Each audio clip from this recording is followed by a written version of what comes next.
Slušate program Kroz sveto pismo. Evanđelje po Mateju, poglavlje 15. Nastavljamo naše proučavanje u ovom dijelu Evanđelja po Mateju, gdje imamo određenu dinamiku i kretanje kralja. On se sada počinje kretati prema križu. Već smo vidjeli njegovo odbacivanje i sukob. Ovo poglavlje zapravo dovodi Isusovu službu do same tačke raskida sa vjerskim vođama. Isus se ovdje prepire s njima i vidite ga kako osuđuje pismoznance i farizeje. On kori svoje učenike, iscijeljuje kćer Sirofeničanke, zatim iscijeljuje mnoštvo onih koje su mu doveli, a onda hrani 4000 ljudi. Kao što možete da vidite, u ovom poglavlju ima puno akcije, pa zato krenimo u naše proučavanje. Na samom početku imamo sljedeće. Tada pristupiše Isusu farizeji i pismoznanci iz Jerusalema i zapitaše: zašto tvoji učenici prestupaju predaju starih? Oni ne peru svojih ruku prije objeda. Ovdje sada imamo pismoznance i farizeje koji su došli iz Jerusalema. Sigurno ćete se sjetiti da je u prošlom poglavlju Isus bio tamo negdje u pustinji gdje mnoštvo nije moglo nabaviti hranu i gdje nisu imali šta jesti, a on ih je onda nahranio. Dakle, ove vjerske vođe dolaze njemu.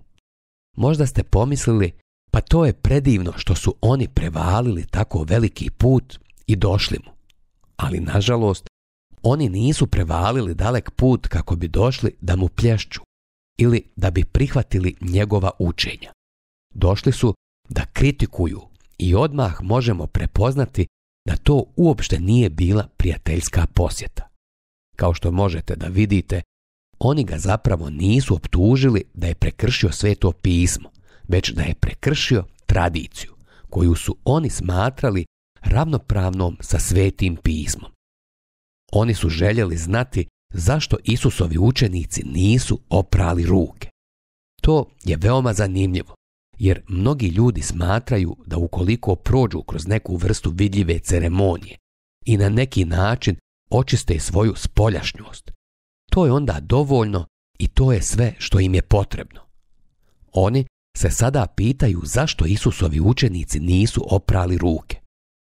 To je zapravo bilo ceremonijalno očišćenje i nije se radilo o onome što bismo mi smatrali fizičkim čišćenjem iz sanitarnih razloga.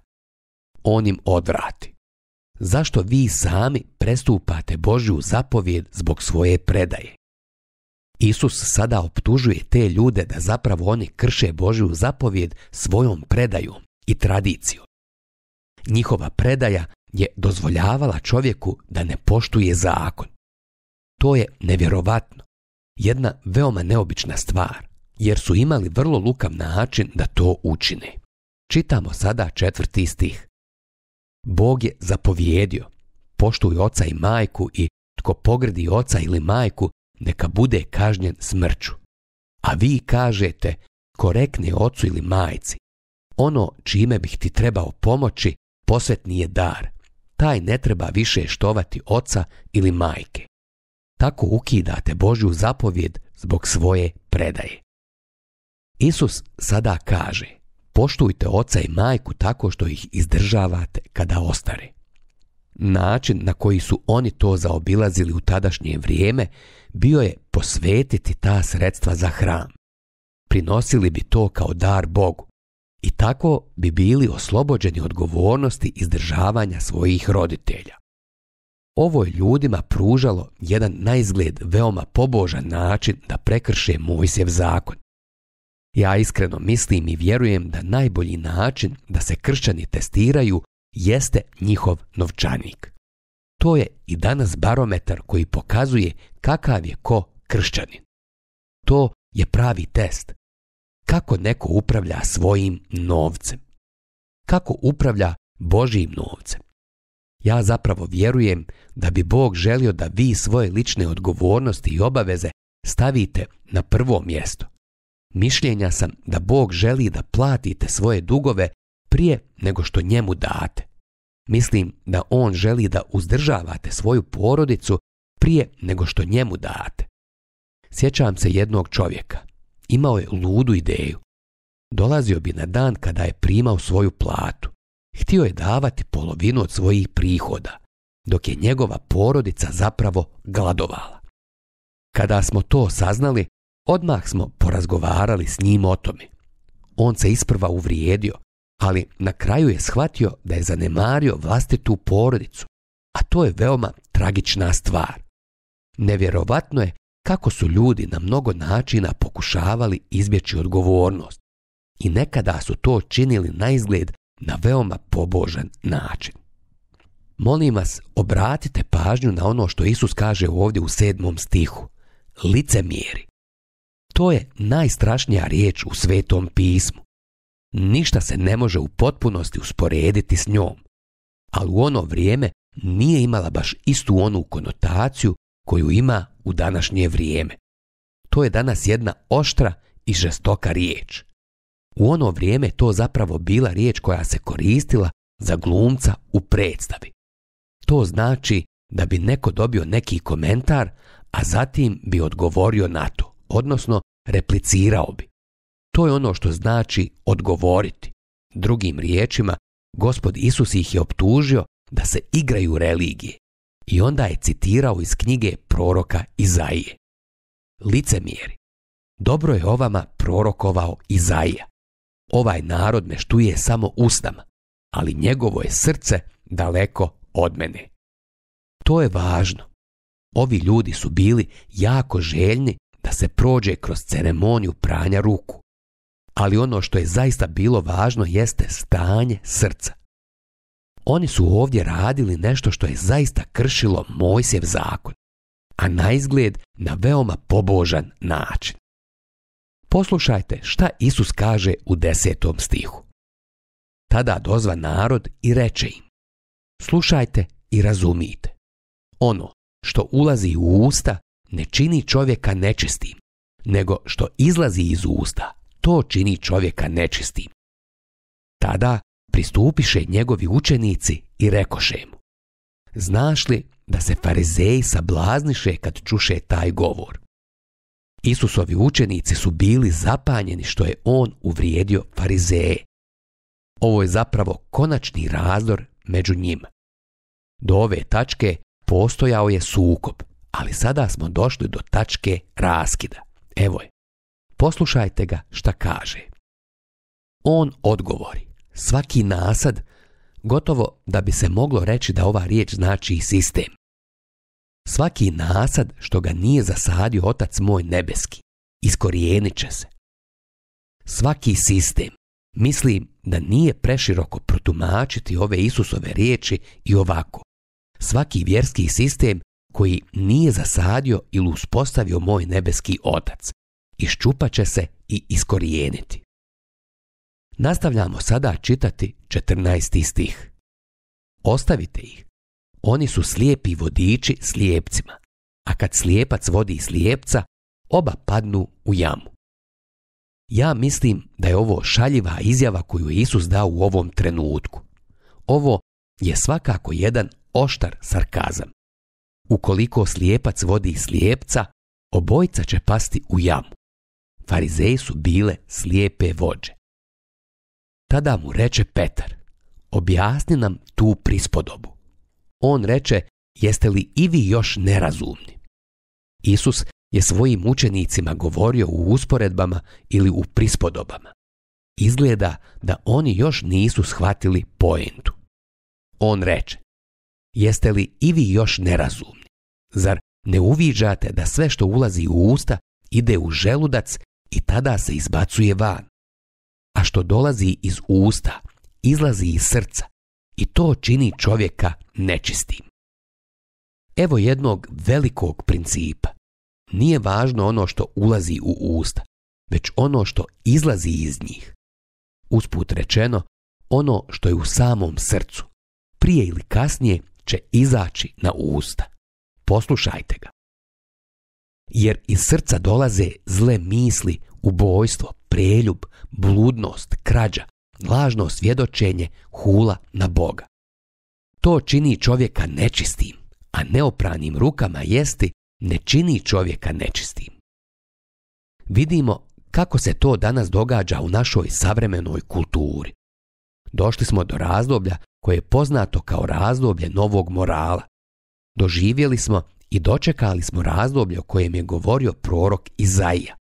Rekao je da dolazi vrijeme kada će ljudi zlo zvati dobrim, a dobro će zvati zlim. Pogledajte Izaiju 5:20. To je ono što ljudi danas čine. Vi i ja smo kockasti, staromodni i konzervativni ukoliko vjerujemo Bibliji. I to ljudi smatraju pogrešnim. Za njih su takve stvari potpuno pogrešne.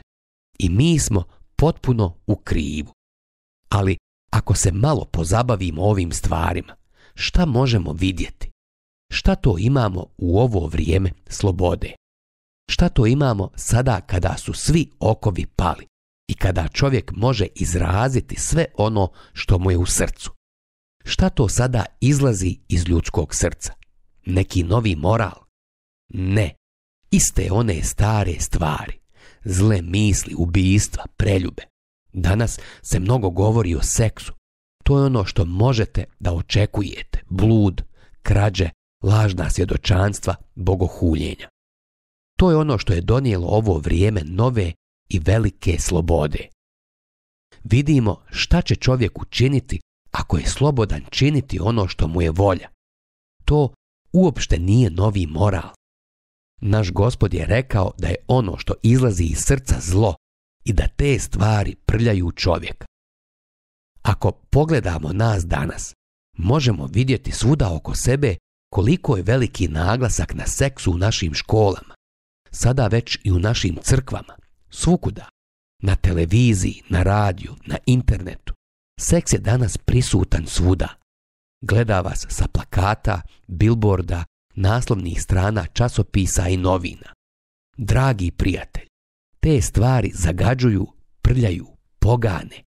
Nemojte mi reći da ste imuni na takve stvari. Niko nije imun na to. I to su stvari koje prljaju mlade ljude. Iako se sve to radi uzvišenom terminologijom i pozivanjem na slobodu govora. Mi se danas izražavamo na takav način. Ono što je u srcu sada izlazi na vidjelo. Ova Isusova izjava je izvanredna. Prelazimo sada na 21. stih. Otamo otiđe Isus dalje i povuče se u područje Tira i Sidona. Isus je prvi put napustio zemlju, to jest Izrael. Ovo je zanimljivo. Došao je kao kralj. Sjećate se da je poslao svoje učenike da idu u gradove izraelskog naroda, ali da ne izlaze izvan granica tog naroda. Poslao ih je Izraelcima, a kasnije je bio odbačen od njih. Došlo je do sukoba, a zatim je došlo do otvorenog raskida. Došlo je do tačke pucanja. Šta se sada ovdje događa? Sam Isus po prvi put prelazi granicu kako bi uspostavio još jedno veliko načelo, a to je da će primiti i prihvatiti pogane. Njegov poziv je iskren. Ustanite svi žedni, dođite na vodu. Izaja 55:1. Čekajte malo, pa to je u Starom zavjetu. Ali Isus je rekao, dođite k meni, svi koji ste umorni i opterećeni, ja ću vas okrijepiti. Matej 11:28. Molim vas, obratite pažnju i zapazite šta se dogodilo u nastavku. Tada dođe žena Kananka iz onog kraja i povika: smiluj mi se, Gospodine, sine Davidov, moju kćer vrlo muči đavo. Ona nije imala pravo da mu se tako obrati. On se ne osvrnu ni jednom riječju. Zašto? Pa ona jednostavno nije imala pravo na to da mu se tako obrati. Tada pristupiše njegovi učenici i zamoliše ga: otpusti je, jer viče za nama. Izazvala je nemir i vjerovatno je izazvala nekakvu neprijatnost. On odvrati: ja sam poslan samo k izgubljenim ovcama Izraelove kuće. Zapazite ovo. To je primarno pitanje koje je trebalo riješiti. Isus je umro sa natpisom iznad njega i na tom natpisu je pisalo Jevrejski kralj. Poslušajte šta je dalje rekla ova žena. U to dođe ona, pade pred njega ničice i zamoli: Gospodine, pomozi mi. Ona je pala pred njega, pred sina Davidovog, a on joj je rekao: poslan sam izgubljenim ovcama doma Izraelova. Ona nije imala pravo na njega kao sina Davidova, ali ona sada ipak dolazi pred njega i klanja mu se, naziva ga Gospodom i moli ga za pomoć. I dobit će. On reče: nije pravo oduzeti kruh djeci i baciti ga psićima. Ovo je vrlo snažna izjava. Takav odgovor bi mnoge od nas otjerao. Mi bismo vjerovatno otišli i rekli: ne možeš tako s nama razgovarati. Poslušajte dalje. Čitamo 27. stih. Sigurno, gospodine, odvrati ona, ali psići dobiju ipak od mrvica što padnu sa stola njihovih gospodara. Da li se sjećate onog siromaha koji je jeo mrvice koje su padale sa stola bogataša, a psi su mu lizali rane? Pročitat ćemo sada 28. stih. Tada joj reče Isus: o ženo, velika je tvoja vjera. Isus se zaista divio vjeri ove žene. Neka ti bude kako želiš. Od toga časa bila je njezina kći zdrava. Kada je Isus rekao: dođite meni svi koji ste umorni i opterećeni, ja ću vam pomoći, ja ću vam skinuti teret. To je upravo ono što on sada čini. To je učinio čak i za jednu Kanaanku. Njen odgovor je pokazao i otkrio njenu veliku vjeru i naš Gospod je na to reagovao. Čitamo sada 29. i 30. stih. Otamo ode Isus dalje i dođe na Galilejsko more. Popne se na goru i ondje sjede. Tada se sabra oko njega veliko mnoštvo naroda. Oni donesoše sa sobom hrome, kljaste, slijepe, nijeme i mnoge druge i položiše ih do njegovih nogu. I on ih iscijeli. Dragi moji prijatelji, skrećem vam ponovo pažnju na to da je mnoštvo ljudi bilo iscijeljeno. Nije to bilo samo nekoliko malih izolovanih slučajeva koje čak ne možete stvarno ni predstaviti kao isceljenja, niti imate nešto čime biste ih mogli potkrijepiti. Ali tada je mnoštvo ljudi bilo istinski iscijeljeno. Niko tada nije poricao da je Isus učinio čudesa. Kad vidje narod kako nijemi govore, kljasti ozdravljaju, hromi hodaju i slijepi gledaju, divio se i slavio je Izraelova Boga. Tada Isus dozva svoje učenike k sebi i reče: žao mi je naroda, već 3 dana stoje kod mene i nemaju što jesti. Neću ih otpustiti gladne, inače bi mogli klonuti na putu. Ovdje sada ponovo vidimo njegovo sažaljenje prema mnoštvu. Učenici mu odvratiše: odakle da dobijemo u pustinji toliki kruh? Odakle da dobijemo u pustinji toliki kruh da se nasiti tako veliko mnoštvo? Nemojte ovo propustiti, iako vam se, kada pročitate ovaj zapis o ovom događaju, može učiniti kao da je to samo repriza onog događaja kada je Isus nahranio 5.000 ljudi. Dakle, čini se da je to samo ponavljanje. Pitate se zašto je Matej to ponovo ovdje uvrstio, jer izgleda da to ne doprinosi mesijanskim tvrdnjama Gospoda Isusa. Međutim, nalazimo se u odjeljku u kome naglasak nije na Isusovom daljnjem isticanju njegovih mesijanskih tvrdnji, već na odbacivanju njegovih tvrdnji. Ovo čudo nam pokazuje koliko su učenici zapravo sporo učili. Već su bili svjedoci tome da je Isus nahranio 5.000 ljudi.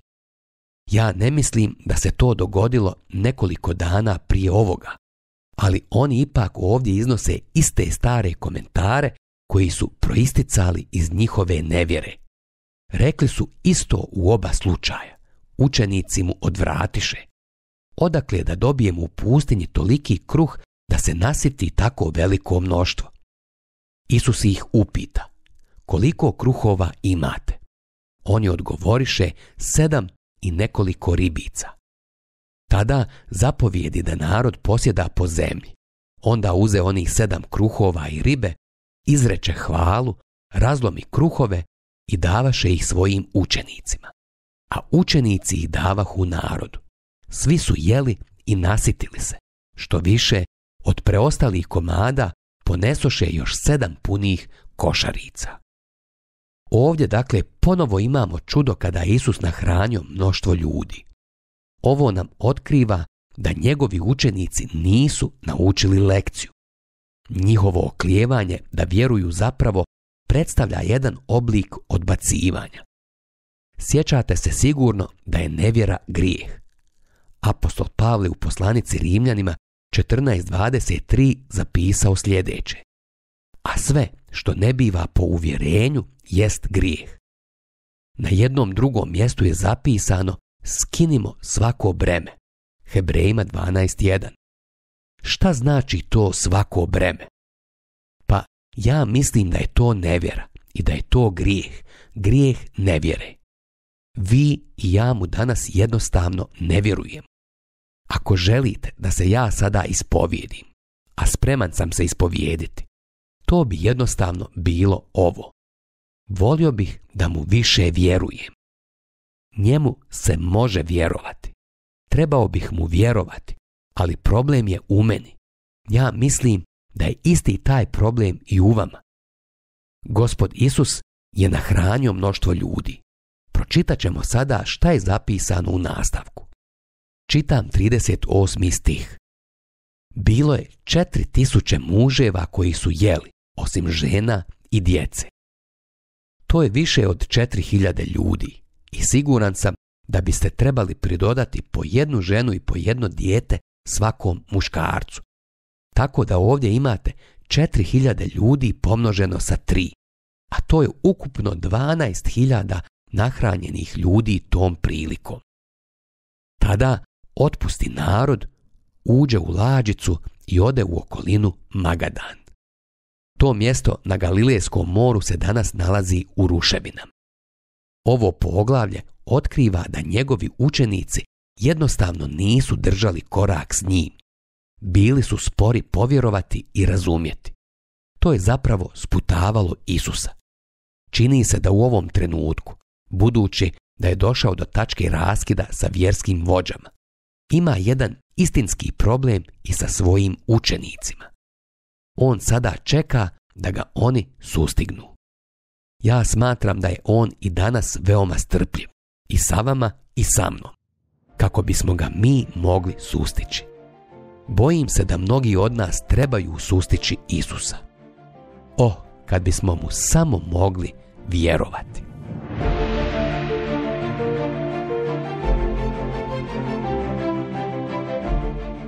Slušali ste emisiju Kroz sveto pismo. Možete nas slušati i na našem YouTube kanalu, putem mobilne aplikacije, te na svim glavnim podcast platformama kao što su Google, Apple i Spotify. Ako vam se naši programi dopadaju, preporučite ih i podijelite s drugima. Budite slobodni da ostavite svoj komentar ili nam pišite na našu e-mail adresu krozsvetopismo.bih@gmail.com. Zapratite našu stranicu Kroz sveto pismo BiH na Facebooku i na Instagramu. Emisije iz ove serije možete pronaći na našoj stranici ttb.twr.org.